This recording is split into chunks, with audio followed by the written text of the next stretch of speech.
where rent growth is now really starting to stabilize across the board. And in this data from Globe Street, they're seeing that rent is slightly down from a year ago.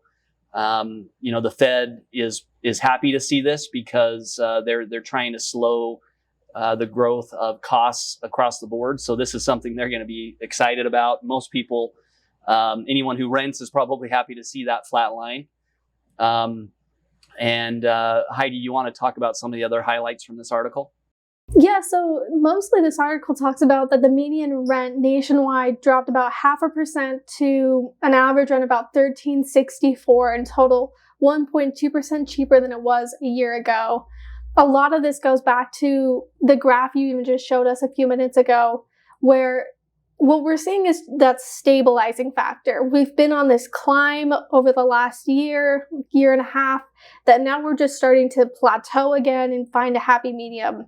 I know I'm a renter just leaving the rental market right now, but when we renewed our lease this year, where we've been paying, $100, $200 bump increase each year, this was the first year that owners are looking at wanting to retain you at whatever cost, not necessarily raising your rent, trying to keep you pretty stable across the board just to maintain that occupancy rather than trying to push rent right now.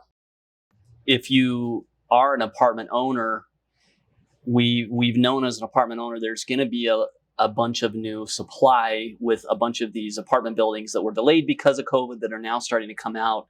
So I think a lot of the apartment managers and apartment owners wanted to secure the current tenants in place so that they would have some consistency as some of that new supply comes on the market. That could be one of the reasons why.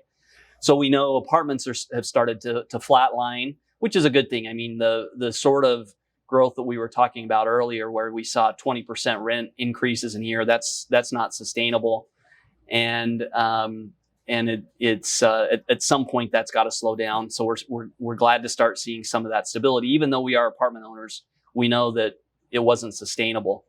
On the flip side, owning a home continues to be fairly expensive, and the cost of buying a home continues to go up, especially as you factor in the higher interest rates that we're seeing right now. And Heidi, this was another article that I wanted to ask you about. So this headline: a retired couple decides to live on a cruise ship because booking cruises is cheaper than buying a retirement home. And that's kind of a joke, where people have always said, "Oh, well, let's just live on a cruise ship." And now we've seen the last several months that the cost of going and renting a home has got so high, it's not a joke anymore. It's actually a reality. Yeah, it's actually feasible. This was one of my favorite stories I read this week.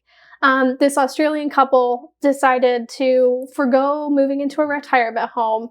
They'd done cruise ships, kind of gone on a bunch of cruises throughout their entire life. They ended up deciding they'd book 51 consecutive cruises and go till the spring of next year, just traveling on cruise ships. They said it was easy. There's no maintenance, no upkeep on owning a home, no mortgage to pay. You don't have to think about your food. Marty said something along the lines of, I don't even know how to make a bed anymore. Just living a life where everything is taken care of for you. And this is something we've talked about before, where the apartment market is really targeting younger generations and a lot of older generations. People, when they go to retire now, don't want to be tied down to a home or a mortgage. They want to, or the hassle of owning a home. They want to be able to travel. They want to have an apartment that they could go stay at for a few years, decide if they want to move. There's a lot of flexibility that comes. And it's actually funny, they're starting to do more cruises because of situations like this. There's a new 3-year cruise they just launched that you could go on a cruise ship for 3 years, travel the world, and it starts at $30,000 a year. And my parents are retired. My dad worked a lot longer than he should have. Now he's just retiring at 80. But I can see how at that stage in their life, they would probably love a cruise life. I mean, cooking, you don't have to cook anymore. You don't have to make your bed anymore. You see the world. I actually see can see how that would be a lot of fun for them. For me, I'm thinking, wow, what about your cholesterol with all of the late night pizza runs? That would be my problem. Is how do you say no to all of the constant buffets? But I think when you're 80 plus, you can say yes to whatever you want at that stage.